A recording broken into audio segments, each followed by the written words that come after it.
everyone. Thanks for your patience. Sorry, starting late. So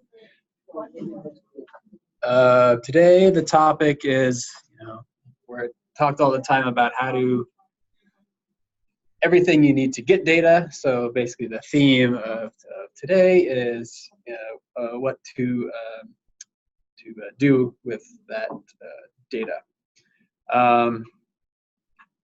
So I'll talk a little bit about, generally give you some of my thoughts on specifically on quantification analysis methods. That's what I mean by analysis here. And then Adam and Chen-Yu will go through some of the more specifics of the processing and analysis that do in some of the human studies. And then next week is the last week. It'll just be a lecture on the clinical applications. And then summer's over, I guess. So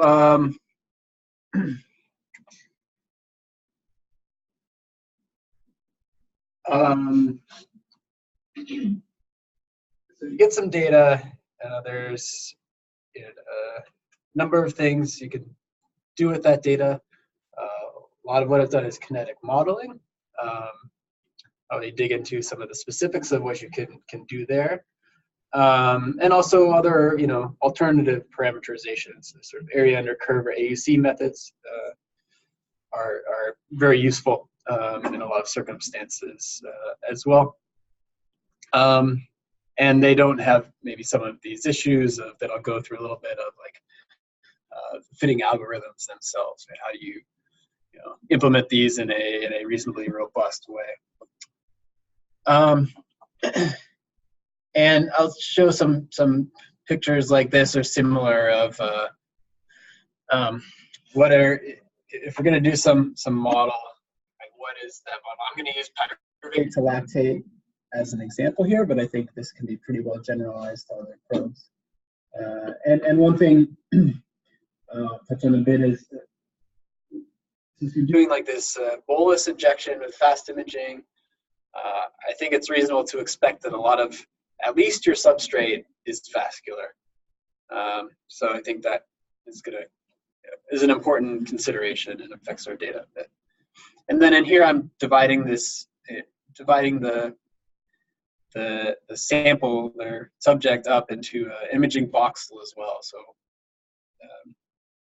and then looking at a pyruvate to lactate conversion rate or KPL, but this could also be, you can add pyruvate to bicarbonate, or as you'll see, you can do other substrates.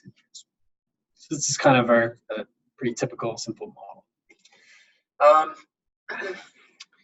And this is a little bit of repetition of that. This is what I would just point you to as a reference if you want to. It's a good read on some analysis methods. It's this paper right here.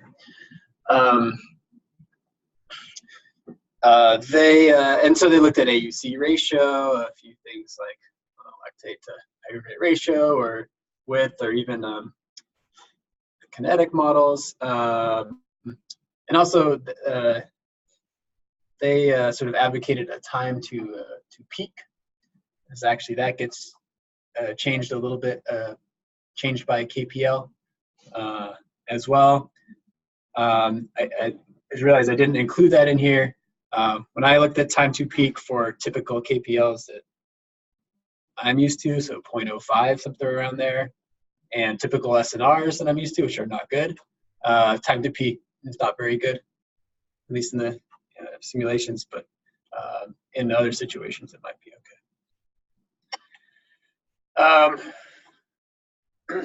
So, a few different options that I'll go through: lactate to pyruvate ratio, just we took a single time point of data, or the area under curve, and then our few kinetic models. So, the simplest approach you could imagine is both from acquisition and analysis is you acquire at some time point post-injection lactate and pyruvate, you measure the ratio. And the main limitation with this is that is timing variability. And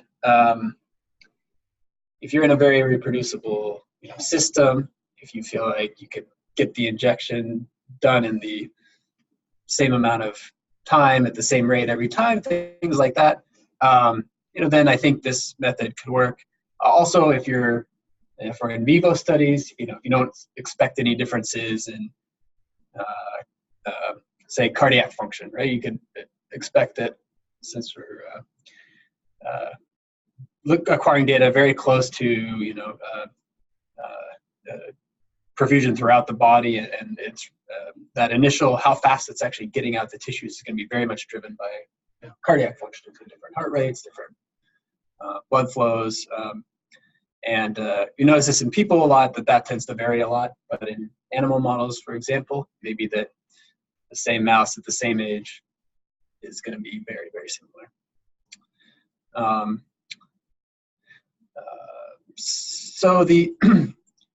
So when I'm going to talk about timing in this presentation here, I'm referring to these things listed here. So the injection timing, or the bolus characteristics, is what I call it. There's also the that interaction with the physiology.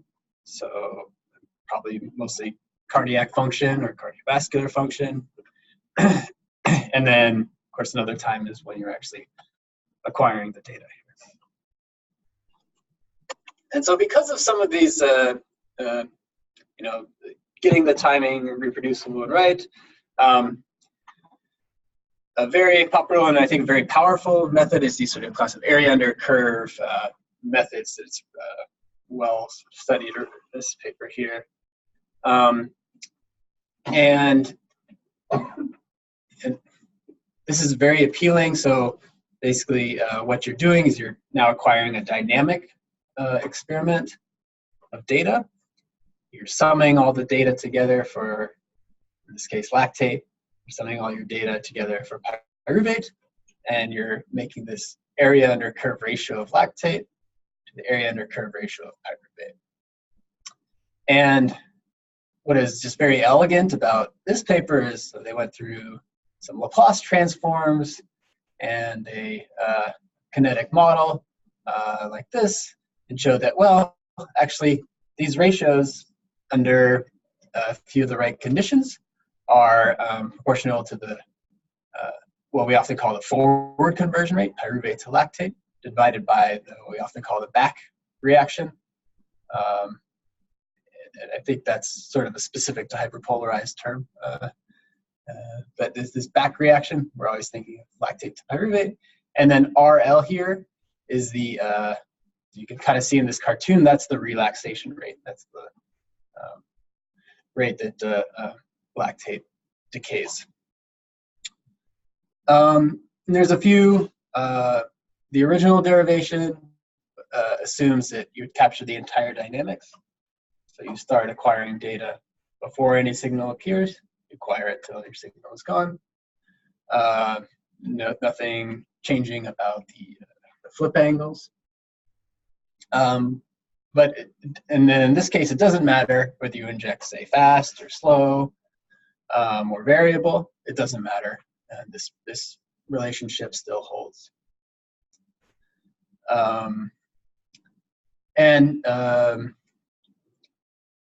Let's see, anything else to say? Yeah, so this is a really, really nice sort of approach.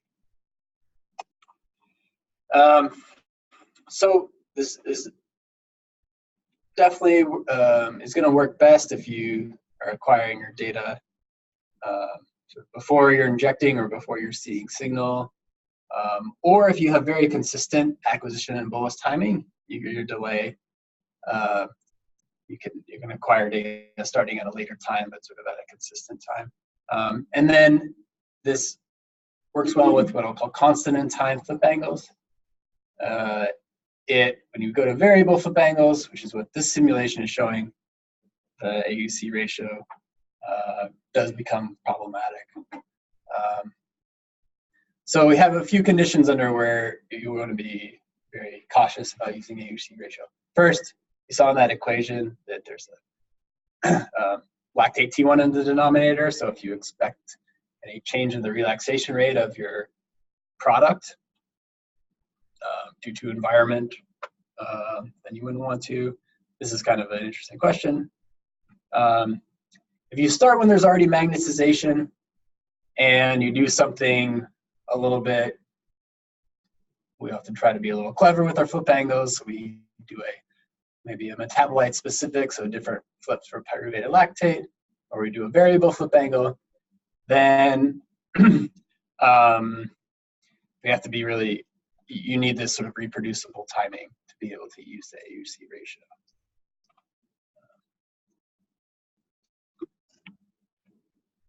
And just sort of an aside on the point of the T1 for hyperpolarized agents. And I wanted to make sure you're all at least aware of this paper, sort of not very well-known paper, but it's very thought-provoking at the least. I don't know if it's widely accepted. But there's this interesting paper that said, use some interesting yeast model, and I think under conditions of varying pH, drove all of the some different substrates to be intracellular. We're able to claim measurements of the intracellular T1s in these yeast cells, or they claim maybe generally in the cytosol. And these are the values that they are either I believe measured or they predict with their model. And there's some striking values here, right? Like if we believe this, the T1 of lactate inside the cell, 4.5 seconds. And I'd say seconds, yeah, which is order of magnitude lower than solution T1s at probably 40, 50 seconds. And then my guess of the best estimates from other kinetic modeling of the in vivo lactate T1 is something more like 25 seconds. So I'm just putting this out there as information. I don't know my confidence in it. I'm not sure all our data really bears that out, but it's a interesting consideration to think about.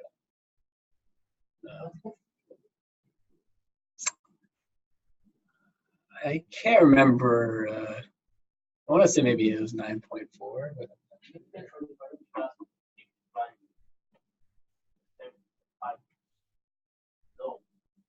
yeah, well, that's intracellular pyruvate acid. Yeah. No, all of them are quite low. They're sort of thinking. Claim here was that maybe the intracellular T1s are very short relative to what you would expect extracellular. I think one caveat is that all of their studies is in cells, so they're much smaller. So the cytosolic state would have a big impact on the T1 here compared to the mammalian space that we are used. Okay.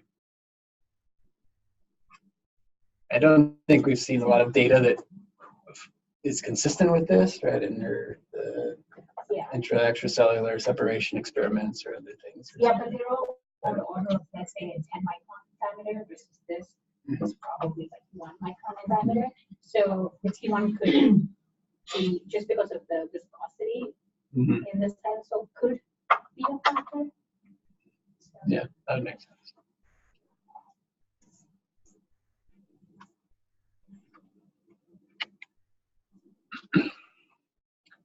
Right, so back to the models.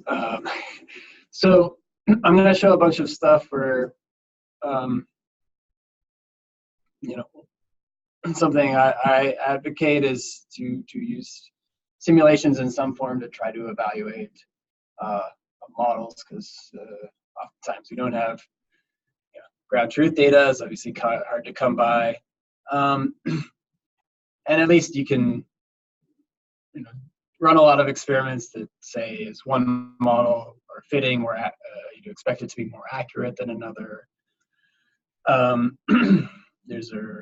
You could even look at things like model mismatch. You could compare simulated data with one model, fitting data with another model, things like that. So I think you can do a lot with a simulation. And so I'll show a bunch of examples here from that. So what I did here is I simulated time course data, had some what I thought was a semi-realistic input function here, and then computed a relative parameter accuracy. So 1 here means it's the the AUC ratio is accurate, and then the dashed lines here are sort of expected variances based on running Monte Carlo simulations, so a bunch of different noise values. And so the value here is you can try different things like different flip angles, vary along different parameters, and something like the pyruvate relaxation rate down here didn't show up in that equation, doesn't show up in the simulations. Okay, that's good. The T1 of lactate impacts very strongly what you measure in the AUC ratio, which is exactly what we expect from that paper is the theory. And then in this case, actually, this simulation over here is missing the start of the acquisition, and actually maybe that's not that big of a deal. Let's see, KPL gets higher, you can estimate it better because your lactate signal is higher. This is a noise, lots of more noise, worse estimates. I'll show this same setup here a bunch of times, so you have time to get used to it. Yeah, you can do things like change the flip angle scheme to a metabolite specific or multi-band. So I toggle back. This was 10 degrees on pyruvate lactate, 10 degrees on pyruvate, 20 on lactate. And you can see actually this has the effect of reducing this variability with T1 lactate. It's probably because it's saturating more of the lactate signal, so there's less effective T1 recovery, or T1 decay, excuse me. But overall, I'm just toggling back and forth here. It's not like these sort of expected variance is not shrinking that much.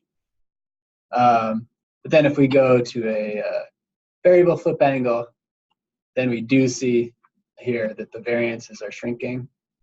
Okay, so it's dashed lines.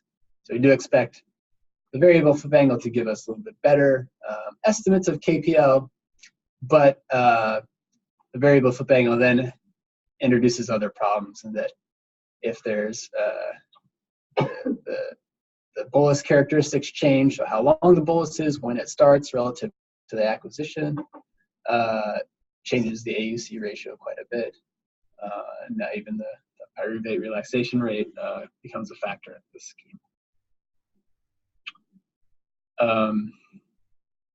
So this is sort of the argument for maybe not using AUC ratio with variable flips. And this is sort of some data to back that up. If you look at a KPL versus an AUC ratio, see sort of nice correspondence across, it's just a couple studies, but sort of a predicted ratio correlation in the data. But the weird thing was these are variable flip angle strategies here, and now on a per patient level are these different dashed lines. And the relationship between the KPL and the AUC ratio is very different between the different patients. And that's what these differences in the dashed line. What are the colors? Each color is a different patient. And just plotting all the voxels here across the prostate. So for this type of data, AUC ratio would be a bad idea because of, and sort of track this down, and turned out that the variability here was due to basically some characteristics of the bolus. So when the pyruvate arrived in the prostate, see this purple curve here was a subject where there was a later arrival, and so we have a lower slope here, and the blue had an earlier arrival, and so that's this blue line here. So it's really being heavily influenced by the delivery of the pyruvate with the variable flip, I should say. Okay? This does not apply to the constant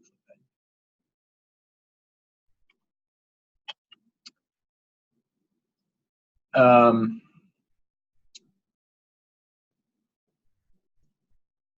let's see. So a few points that I made here, and again, a couple of the assumptions. It's best to capture the entire dynamics, or at least have very more physiologic consistency. And so I think a lot of animal models and cell model studies could can very reliably use AUC ratio. You have to be a bit careful if we're doing variable flip angles when using AUC ratio. Pay attention to T1, although it's still an open research question. If anybody has time. Yeah, so those are a few thoughts on the AUC ratio. Quick question.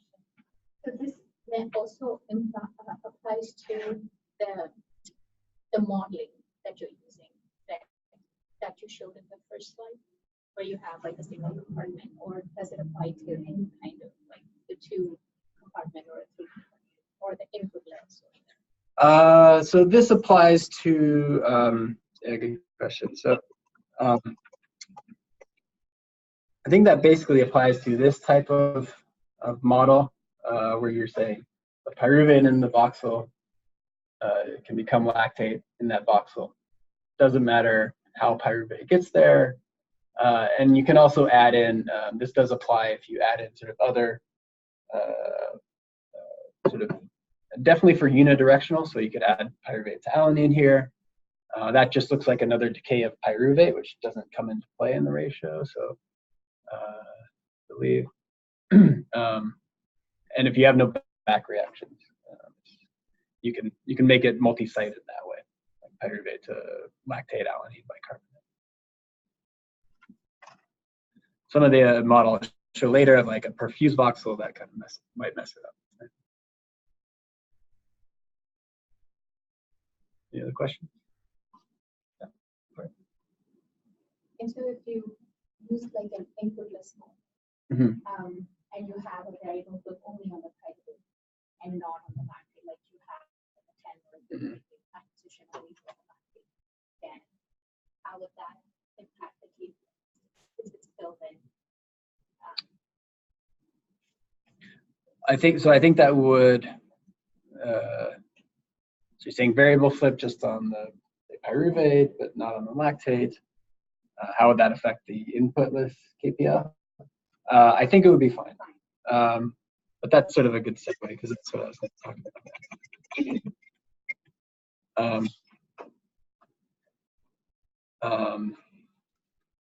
So, alternative to AUC ratios or other ratio metric is to try to solve basically a set of differential equations that represents some physical model that you've got, and this is the same one that I've shown before. It has a pretty simple set of differential equations here. No conversion from lactate back to pyruvate. We're not assuming you can concentrate. If you assume concentrations, you get into like Michaelis-Menten kinetics. And this is not dealing with any of that. So it's a pretty simple model. I mean, it's not. It's definitely more complicated what's happening, but it's just a simple model. And I've talked a bit about flip angles, and so in the model, to consider the flip angle, one thing you can do is you can consider what is called a hybrid continuous discrete model. Okay, so the continuous model would be, okay, I take these differential equations, I solve them, and I try to fit that function. What the hybrid model says is, well, okay, I can solve these and fit that function for some period of time, and then I have to take it at this discrete point here, there was a RF pulse. It converted our remaining magnetization into signal or transverse magnetization and had this decrease. So you sort of account for that with appropriate sort of flip angle terms here. And then you continue on from that point. So a continuous model again, then a discrete model. And this is a very general solution. So you'll see some kinetic models will try to, you can say, well, the decay rate is T1 plus something that depends on the flip angle. And that will work in a sort of constant flip angle case. This is a very general solution. You can do basically whatever you want with the flip angles. They can be incorporated into this hybrid continuous discrete model. So this is what I think is going to help us with your question about the flip angles.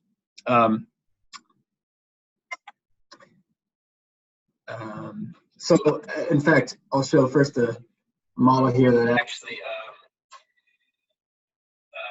the flip angle is sort of assumed to be part of some of the decay rates in these equations here, kx or k pyruvate. This is what an original model that have been used here.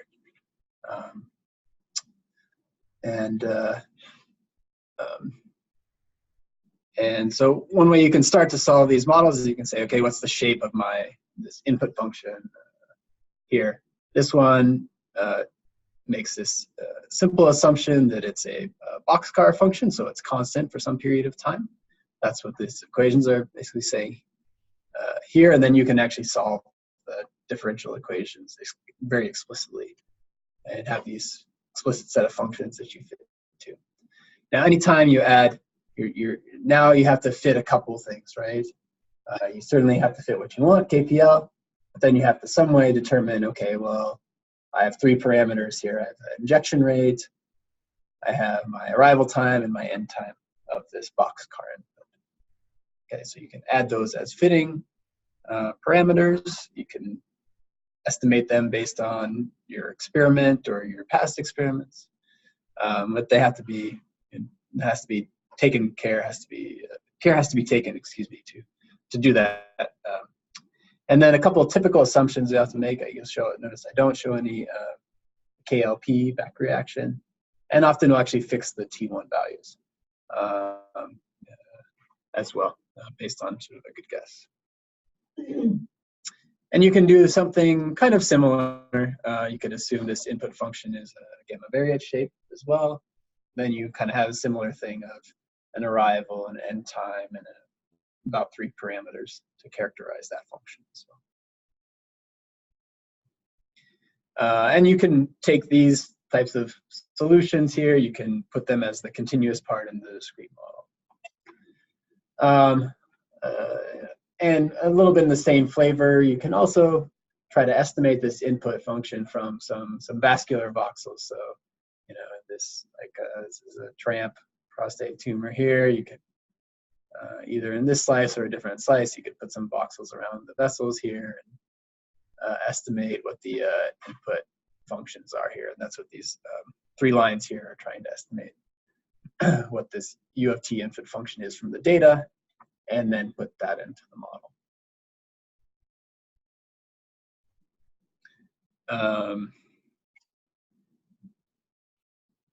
Okay, so then once you've got your model, you know, there's some mechanics of fitting the model to code up the model and some minimization or optimization routine. Like MATLAB is pretty common. There's a few functions that if you've done this, you may recognize here.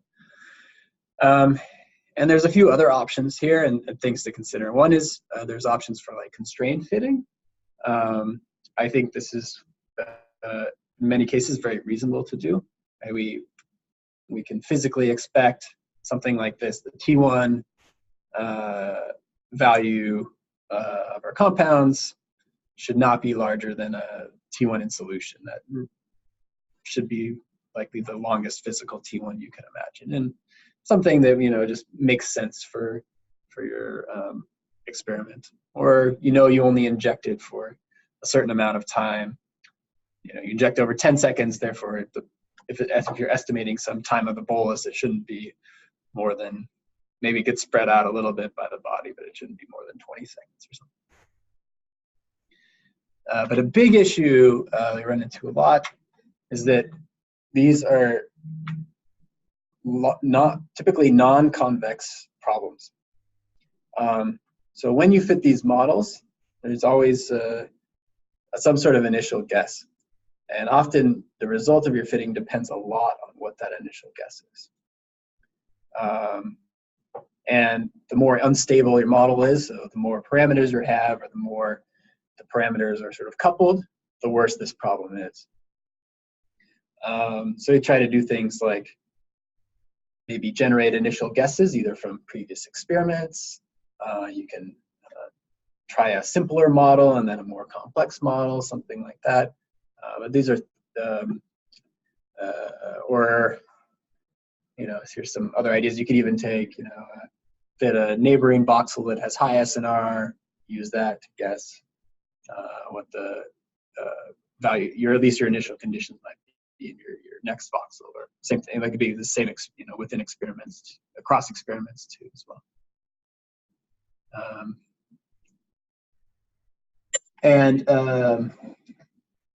With more complex models like this, where you have the perfusion sort of component, so an input function to pyruvate here, and then pyruvate to lactate.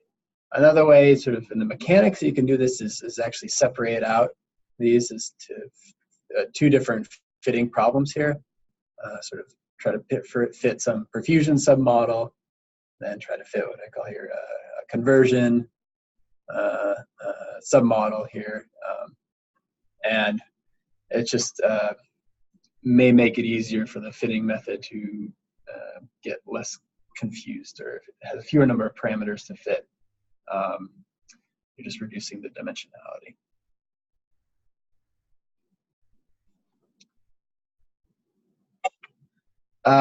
So if you're kind of inspired by this little conversion submodel here, a model or a fitting that I like is what we call an inputless fitting. So instead of, it's like this in the corner here, where so instead of assuming, okay, there's some input function here, u of t to pyruvate, and then we have to estimate the parameters associated with u of t somehow, is actually, if you look at the, you can actually take the pyruvate signal at each time point and use that as basically the input to your model. And then all your estimate, and so this takes the fitting of the input function of the pyruvate signal out of the problem. And for example, you know the flip angles here. If you fix the T1 values, you can be left with just a single parameter to fit with your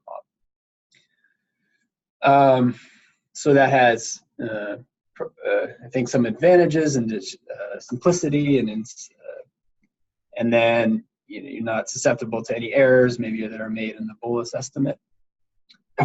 Pretty easy to make it work with all these different flip angle with this discrete continuous model.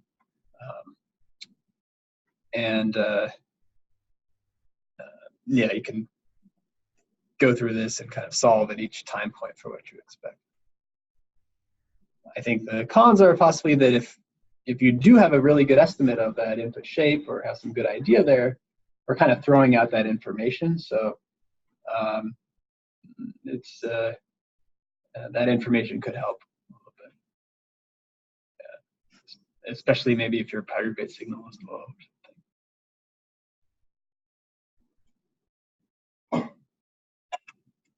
So, okay, so what I'm going to do is I'm going to jump back to these types of simulations. It's basically the same thing I showed before, slightly different labels, as well as a flip angle error, a B1 error in here. And so what I wanted to do here is compare the AUC ratio here in green. This blue is like an inputless fitting, and then this orange here is if we assume it's a gamma variant of the input function fitting, but that we fix what we think the input function is. And a little tough to see, but you can see in this case with the this is a constant flip angle scheme that the variances are a little narrower with the fitting methods in sort of these top plots here. So that says in in the case where there's no issues with anything else, you're accurate on all the other parameters, then you're doing a little bit better job with the fitting method. Coming down here, what these plots are telling you is that if you assume the input has some arrival time and duration, and you're wrong, then the method where you've tried to fit with the input function is gonna really go bad here. Here's the changes with the T1 values. Everything here kind of doesn't do great with changes in lactate T1 that just is very strongly coupled, I think, to KPL. And then pyruvate T1 here is not a big deal for the AUC ratio and the input list fitting. And then here's something interesting is going on here where fitting with the input does a better job if there's flip angle errors. Maybe it's able to kind of compensate for some of that by actually having the bolus information. And then if we progress to the metabolite specific or multi-band flip, let me just go, it's a little smaller here. There is a slight improvement, performance improvement over the constant flip angles. In most respects, except you watch down here, the flip angle error becomes worse. So we're using, in this case, higher flip angles for lactate. If we're wrong on that, it makes even more of an impact on the KPL measurement. Interestingly, it's less, or as we saw before, the T1 lactate is not as big of a deal with the higher flip angle. And again, the same problem with the input fitting here.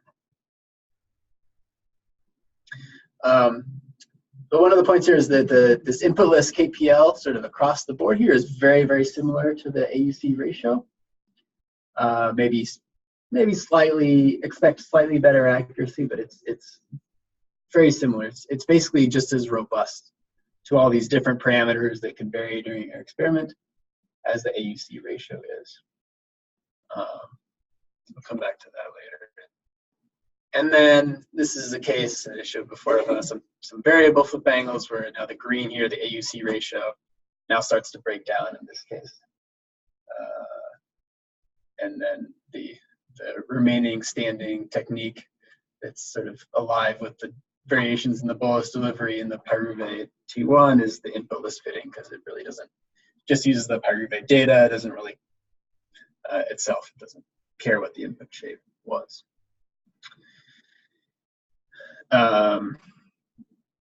Interestingly, the AUC ratio, at least when things are consistent, is maybe even a little better than and actually the fitting with input, you can see up here, is just like is doing a little bit better, has a little lower variance than the input list fitting, if we know, if we're accurate within, pretty within seconds, a single second or less. The input fitting might be better. The remaining challenge here is that the input list fitting is more susceptible to flip angle error. So that's kind of the Achilles heel, I think.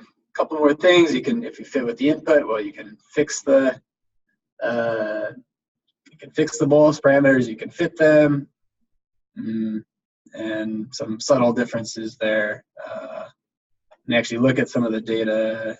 Some of these cases really look very weird, but you can gain some improvements here. You can start to, but in the simulation, it gets as good as the input list fitting, but not better.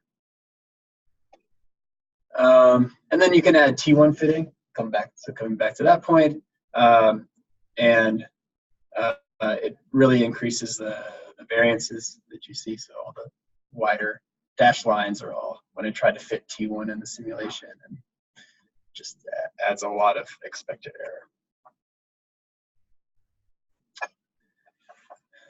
error. Another just quick point, I won't go into detail. It's very hard to fit the conversion from lactate back to pyruvate. Usually, most data points to this being very small. But the model the data is not very well conditioned to do this kind of fitting either. Okay, so the last thing jump through that because I really want to get to this last point here of alternative tissue models. And this comes back to the point I mentioned at the beginning. There's potentially a large fraction of our substrate, like pyruvate, that's vascular and or extracellular. Because we're doing everything shortly after a bolus injection, there isn't time for, we don't have time for clearance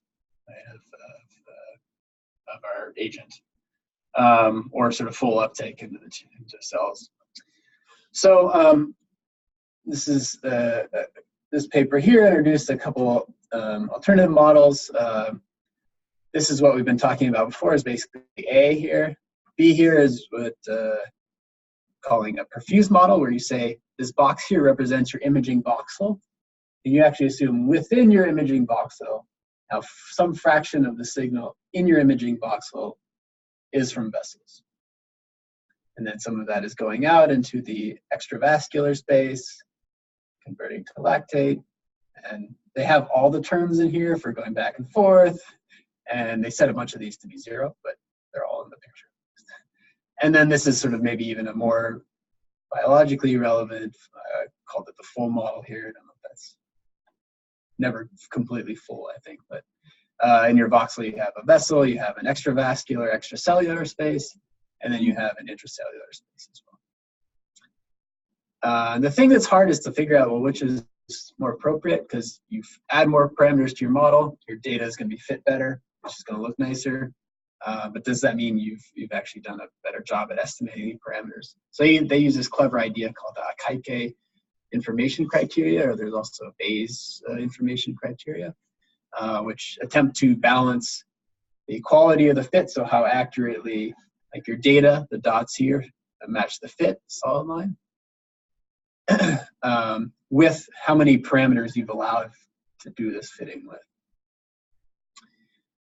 A couple things they do neglect.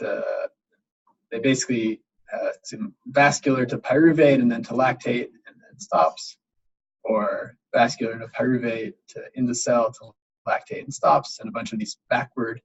The lactate to pyruvate rate is set to 0. The other thing is, in this type of model, the way I've seen it used, you always are estimating what this group calls a vascular input function somehow. So in the original paper, they had whole mouse coverage. They took some voxels on the heart, used that to estimate their vascular input function. And then, as I've been showing before, they also fix the relaxation rates here. And then the punchline is really part C here, is that model A, what I've been showing you thus far, had a higher AIC, and you want a lower AIC. So model B and C had sort of comparable AICs, but they were better. So this means, if you believe the assumptions of AIC, that then model B is better representing the data than model A is, without adding complexity that should not be expected to be achieved, if that makes any sense. So so model B is kind of, this perfused model is what this group, and I think is potentially a very helpful model to address this problem here that we probably have in a lot of our data.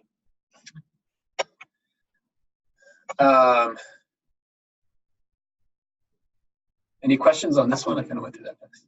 Yeah.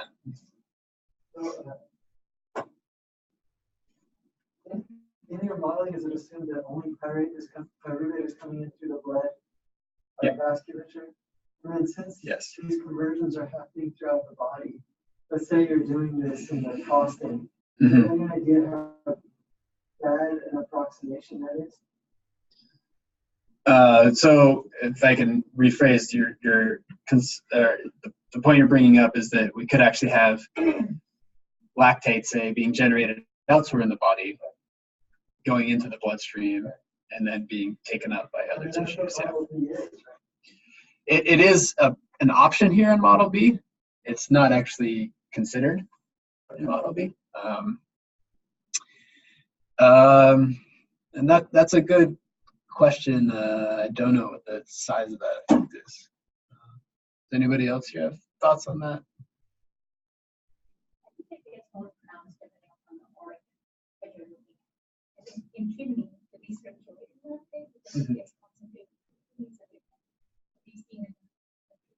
I don't think it's necessarily maybe vascular, or it doesn't necessarily. It may change with the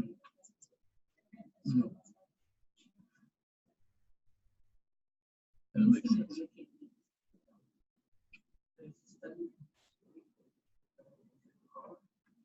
And you need exactly where they have the saturation pulse over the liver, or basically when they were saturating, they have less lactate. And eventually they found out that there is lactate in the blood outside.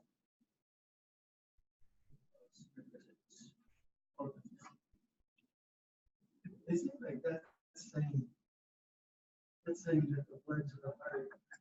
Yeah, there was lactate out in saturated pulse. Less lactate. Right. Or from someone else.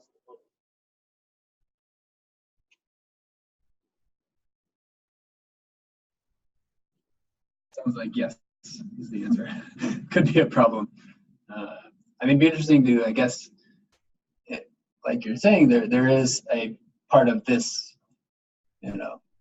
maybe that could be added as part of the model if you had a reasonable measurement of a lactate vascular input function or something, or you assume it's the same as pyruvate. But adding more parameters is always something to be cautious of.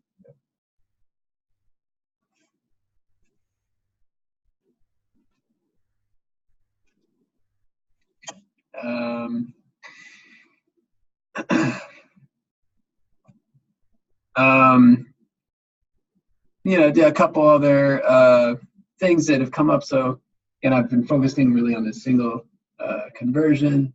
So, or we've got the called two-site model, but you can actually both the AUC ratio as well as the kinetic modeling are pretty easily adapted to adding other conversion products. I should say that if it's a sort of unidirectional conversion, so substrate going to product, whenever you're adding product going back to substrate, that's hard, and then doing that with multiple pathways is hard. You can do spatial sort of constraints on your fitting. There's some interesting work out there doing that. Then a common mistake is to use some of these fitting methods that are assuming on magnitude data, where you have this issue of when you have no signal, you actually have you have positive signal in your magnitude data. And if you have a lot of signal to noise, maybe not as big of a deal, but if you're in sort of a low SNR regime, this will bias your fitting. So the solution to that is either to use real valued or complex valued data, or you can, there are appropriate sort of maximum likelihood estimators for magnitude data, the noise statistics there. But it's a little trickier to do.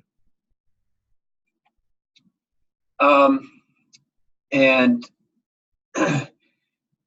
we tried to gather a reasonable collection of kinetic models in this toolbox. It's up on GitHub if you haven't seen it. It's somewhere on the SCS network too, I believe. And some of you may have used FitKPL. I would try using this newer version, Fit Pyruvate Kinetics, that now has the multi-site capability, just a little more refined. There's a couple that you can have fit the input as well. some helper functions to compute time to peak, mean time, AUC, some testing functions to give you examples. And now, if you're familiar with Git or you poke around, there's a button here called branch, very small. You hit that, there's a perfused model branch. This is a work in progress, a development, just student this summer who's playing around with that. If you want to try that out, by all means, please grab that branch and just remember to check back for updates, because it has not been as well tested as some of these other functions in the master branch. And the code to generate a lot of the plots I showed is up there. I'm going to get to that thing in a sec, but just here are my final recommendations. I would say the input length of this KPL, in my experience, is basically, in a lot of situations, it's equivalent to an A/C ratio. In some situations, like variable flip angle, it's going to be better. But it has the advantage that you're going to get results in a units of inverse seconds, and so it just allows your results to be put a little more in general context compared to results that may be acquired with a different experimental protocol, for example, because the AUC ratio will vary depending on what flip angles you've used, what timings you've used, for example. So, and if you are going to use ratiometric methods, we want a reproducible experimental setup. And then I think perfused voxel model is what I see as an interesting opportunity to improve the model there.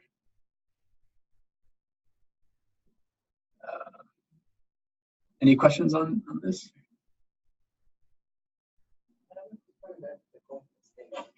Yeah.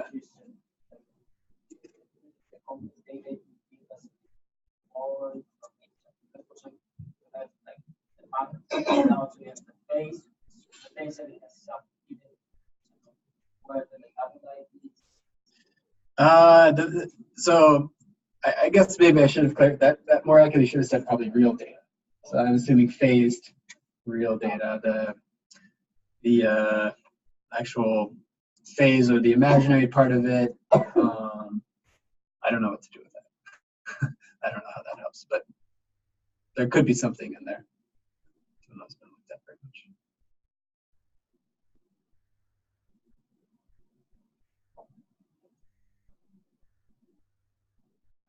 Okay, cool. So I'm going to show this thing, and let's see how it goes here.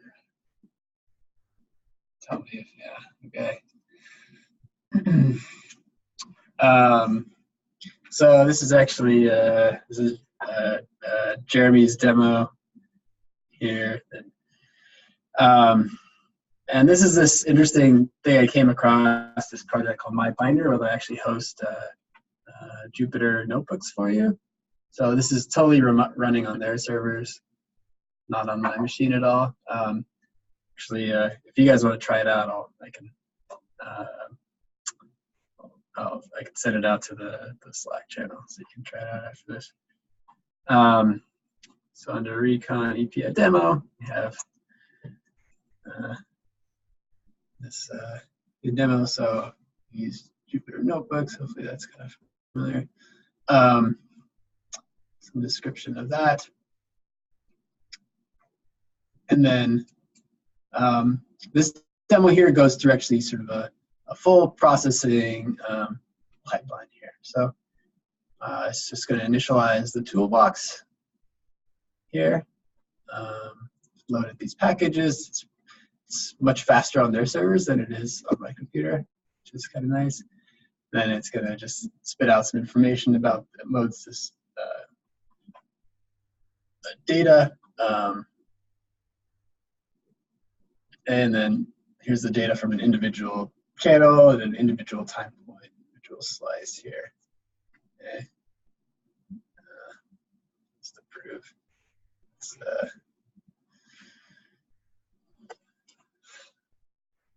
it's doing something. Let's see if we can get it to actually change the image there. Okay, good.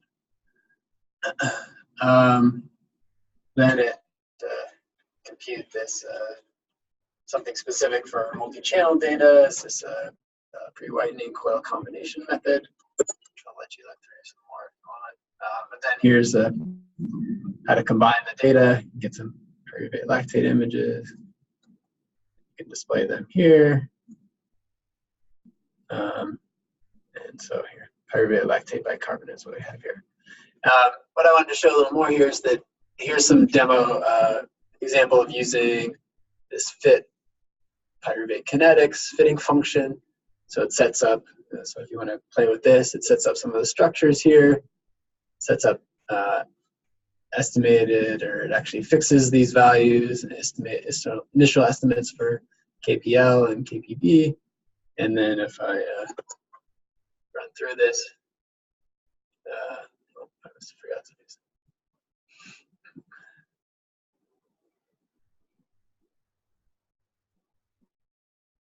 Let's see if we can get there. Okay, so now it's actually running through this fitting, and it's also computing these mean time maps and AUC ratio maps of the toolbox functions here. So you can go in and mess around with this actually in this notebook. It won't screw up the toolbox. It's all a local copy, so you can totally screw this up and then restart it, and it'll be back there again.